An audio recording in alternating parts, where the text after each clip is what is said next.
کے خلاف ہیں جو چیزیں، ان کو ریکٹیفائی کیا جائے۔ تو 18th امینڈمنٹ کے ذریعے جو ہے وہ ساری چیزیں کی گئیں، جس میں کچھ بہت اچھی چیزیں تھیں، جیسے NFC ایوارڈ تھا، اور اس کے علاوہ جو 58(2)B والا معاملہ ہے وہ تو تھا ہی تھا۔ تو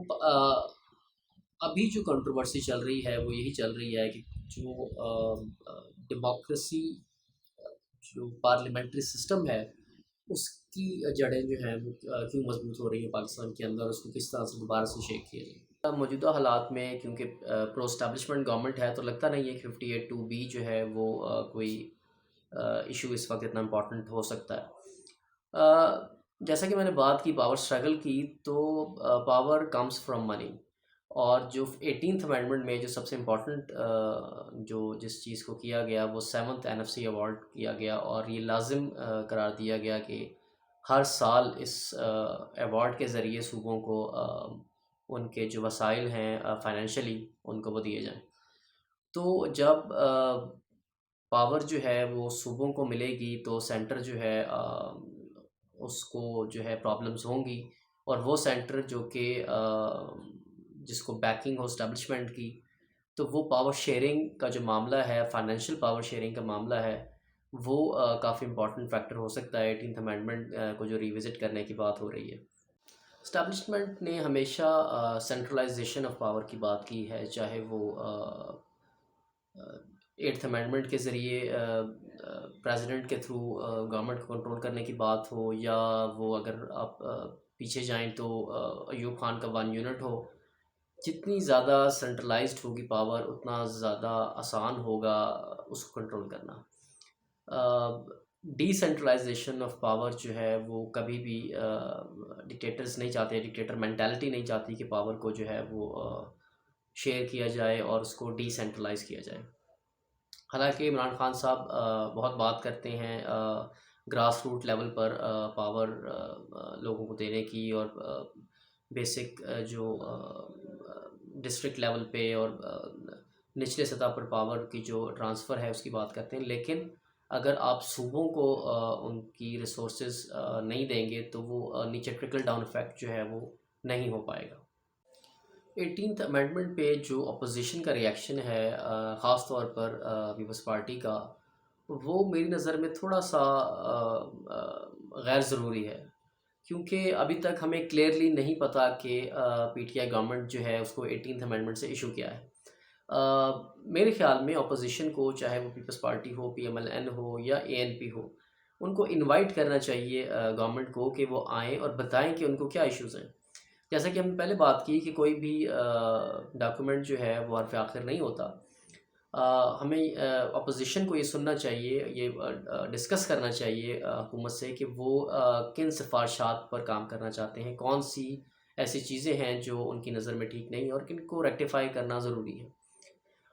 اسی صورت میں ہمیں پتہ لگے گا کہ وہ آرٹیکل 58(2)B کی بات ہے، NFC ایوارڈ کی بات ہے، یا کوئی اور معاملہ ہے۔ تو جو بھی بات ہے اس کو